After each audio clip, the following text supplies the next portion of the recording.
সেদিন সকাল সকাল শুরু হয়েছিল আমাদের হুল্লোড়। সেদিনকে আমরা নিতে গেছিলাম রেজাল্ট। তো সেদিনকে সবাই মিলে প্ল্যান করা হলো যে যাওয়া হবে ভিক্টোরিয়া রেজাল্ট নেওয়ার পর। সেদিন শুরু হয়েছিল আমাদের হুল্লোড়, খুব শর্টলি এই ভিডিওটাতে শেয়ার করা হলো। ভালো লাগলে subscribe and like and share নিশ্চয়ই করে দেবেন।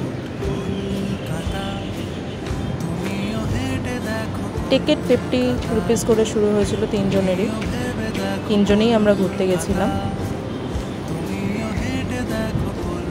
এই তিনজনের সাথেই শটটা নেওয়া হয়েছে কোনো রকম। এটা আমার ফার্স্ট ব্লগ, সো জানি না কীরকম হচ্ছে। ছোট ছোট করে কিছু শট নেওয়া হয়েছে এখানে ভিক্টোরিয়ায় ঢুকতেই।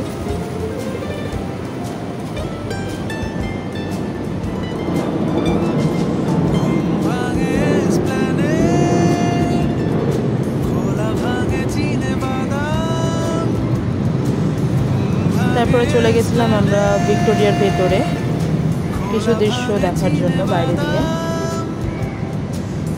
প্রথমেই শুরু হয়েছিল লাইন দেওয়ার পর্ব।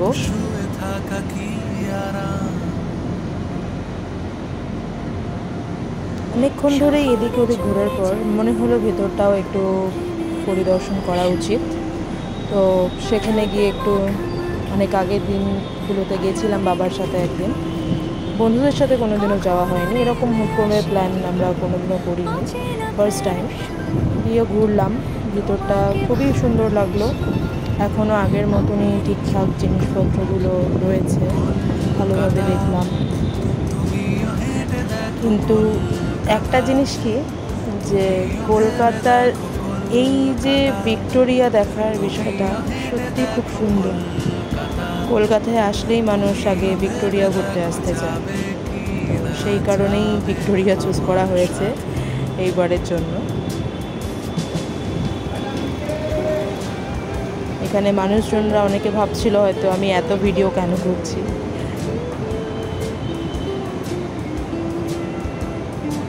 সেখানে আমার ফ্রেন্ডও আমাকে অনেক হেল্প করেছে যে এইভাবে ভিডিওগুলো ক্যাপচার করার জন্য।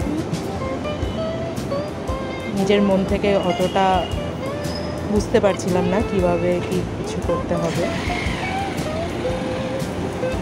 ভেতরটা ভীষণই সুন্দর লাগে ঢুকতে।